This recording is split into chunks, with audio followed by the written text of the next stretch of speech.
In today's video, I'm going to take you guys through a live demo of a SQL Server Availability Group failover. I thought it'd be a great idea to kind of share the process. It's not real complicated, but it's a lot less stressful if you've seen it before. So this is your opportunity to take a look at a live failover. Let's jump in. Okay, so we're going to go through the failover procedure. So what you're going to do is you're going to go into SSMS and you're going to navigate down here to the always on availability. And you're going to bring up, the first thing you're going to do is bring up the dashboard.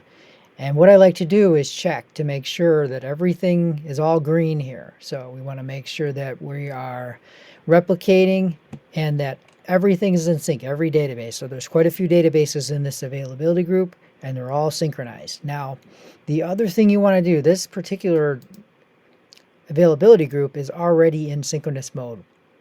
But if you happen to be in an asynchronous mode, I like to flip that to synchronous just before we go into and do this failover, just because I want to make sure everything is up to date.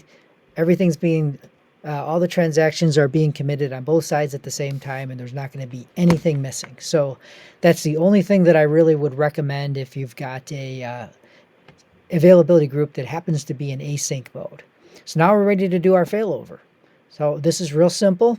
I know it's the first time going through is a little nerve-wracking, so I figured it's good to have you guys take a look at this in a real live mode. This happens to be a development system, and we're in the middle of doing some updates. So we're applying updates on one server when it's the secondary, and then we fail over, and then we apply the updates back to the other server. So I'm failing back to the original primary in this case.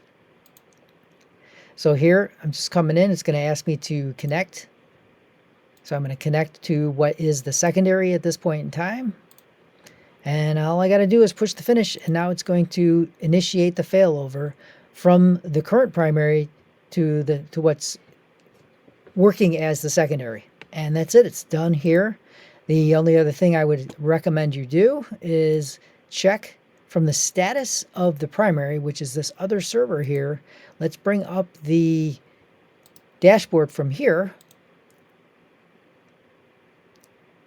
And when we're actually successful with this failover, everything's going to be in sync. So I'm looking at most of the databases are in sync. We've got one database that's going to take a little bit of time here to get back in sync. Once that's all green, everything, the coast is clear, and our failover is a complete success.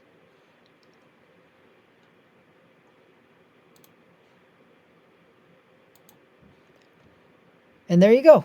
So the last database is now synchronized. Everything is all green. If you happen to switch back into, if you switch from async to sync, this is where you would come back in and just swap that property back in. But we don't have to do that in this case because we keep this particular AG in synchronous mode. So that's it. Process wasn't too bad. And like I said, it's going to be a lot less stressful having seen that before versus going through a failover on your own for the very first time without ever seeing it. So I hope you guys got something out of that. Please don't forget to like, follow, subscribe, and share. Thanks.